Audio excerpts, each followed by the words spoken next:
Now, up to the top here, this is the big one. We've been saving this almost for last. This is the big one. This is the one you have the most facts to learn about. Remember the things that we've talked about so far, like rhythm. Yeah, there's some stuff to know about rhythm. Dynamics, we said, gee, loudness, there's not a lot to learn about that. We said you'll learn everything that you need to know about technique in just, an hour or two. I mean, there's advanced stuff that you can learn later on. Notation is an ongoing thing, but as I said, it remains to be seen how seriously you're going to get involved in that. This one up here, number 1, this is the big one.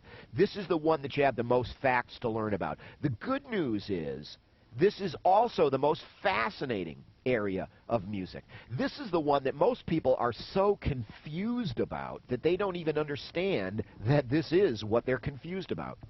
And I always introduce this one by suggesting that when I used to ask people what the 6 big concepts in music were, very often they would start rattling off a whole bunch of words at me, thinking they're telling me the 6 main areas of music, but are actually rather surprised to find out that all they're doing is rattling off a bunch of subheadings under this area up here. And many of these things are words that you're going to know. Many of these things are the very things that you came here to learn about. You didn't necessarily think we were going to be talking about loudness, did you? But these very often are the very things that people come to learn about. And so they start saying things like, well, okay, yeah, the 6 main areas of music. You know, I'm 5/6 of the way through what music is about at this point, and I haven't even said anything yet about what notes you play, which is a pretty important concept. We all know that when you're playing music, what you do is you play notes on your instrument. I haven't said anything yet about chords or scales. Both of those you heard about. I'm sure you came here wanting to learn about chords, and indeed you will. Scales. I haven't said anything yet about melody and harmony. All 4 of these words I'm sure you've heard of before. Another very important word is the word intervals. Now we're starting to get into some that you may not have heard about so well. Interestingly enough, that's strange because that is the most important word that I've written down so far, because all these other things like chords and scales and melody and harmony, they're actually all made up of intervals. There's a bunch of other words in here. Progressions, for example. Chord progressions. You probably might be aware of that concept. Some other fancy words like modes and arpeggios and things. I could write down a bunch of other words in there, but it's not an endless list by any sense at all. It's a pretty, that's most of it right there.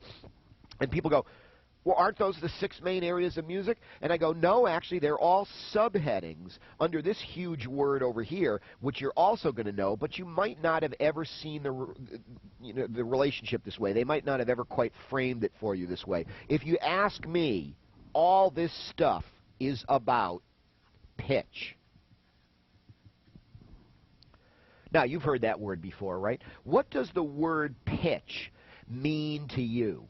Well, lots of times it's hard to put this stuff in words, isn't it? We've never been really forced to think about this before, and sometimes people are just at a loss for words, but it's funny, I see their hand begin to move, and they start going like... And wouldn't you agree that pitch seems to have something to do with like up and down, like high and low? There's high-pitched stuff, for example, sounds like that. And then there's low-pitched stuff like this, down at the bottom. And then there's like this kind of gradation like that, where we go from low to high. And that's all this pitch stuff, high and low. So pitch is all about high and low. But high and low what? People go, well, high and low sound? And I go, well, maybe, but remember, we actually put that word down here. I'm not sure that the word sound belongs under the category of pitch. I think it might actually belong better down here where it is. So pitch is about high and low, but high and low what? Well, one word that we're definitely going to learn to associate with pitch is the concept of frequency. Next time, in our next lesson, we're going to get a little bit scientific about what pitch is all about, because that's going to start to point us in the direction of how these machines actually work and generate these different pitches. But I think there's a better word that you can learn to associate with pitch. Pitch is all about high and low, but high and low what? Well, actually, I think it's this word right here. It is, after all, about what notes you play. Pitch is about high and low, but high and low what? Well, high and low notes, I think, is the best word. That surprises a lot of people sometimes. And so, if then concepts like chords and scales and melody and harmony and intervals and progressions and everything are all subheadings under the subject of pitch, that must mean they have something to do with what notes you play.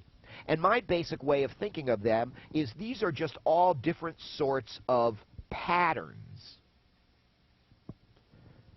These are patterns of notes. A chord is when you take a bunch of notes and you arrange them in a particular pattern and you play them all at the same time. For example, like this. Now, a scale, on the other hand, is like when you take a bunch of individual notes and you arrange them in a different type of pattern, and one of the parameters of that pattern is you play the notes in a sequence instead of simultaneously.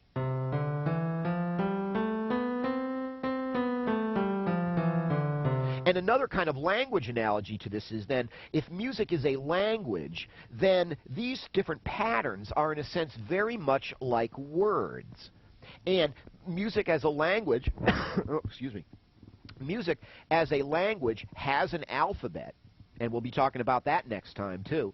And all you do, just like when in the English language, when you want to spell a word, you take your 26-unit English alphabet, and you select certain units out of it, and you arrange them in a pattern. In English, we call that a word. In music, we call them things like chords and scales and melody and harmony and all that sort of thing.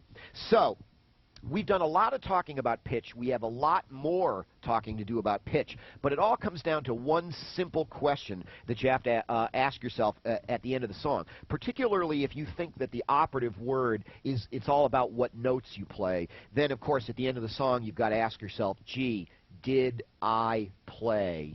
Yeah, I keep doing that, turning a P into an R. Did I play the right notes? Question mark. So pitch is all about what notes you play and what patterns you arrange them in.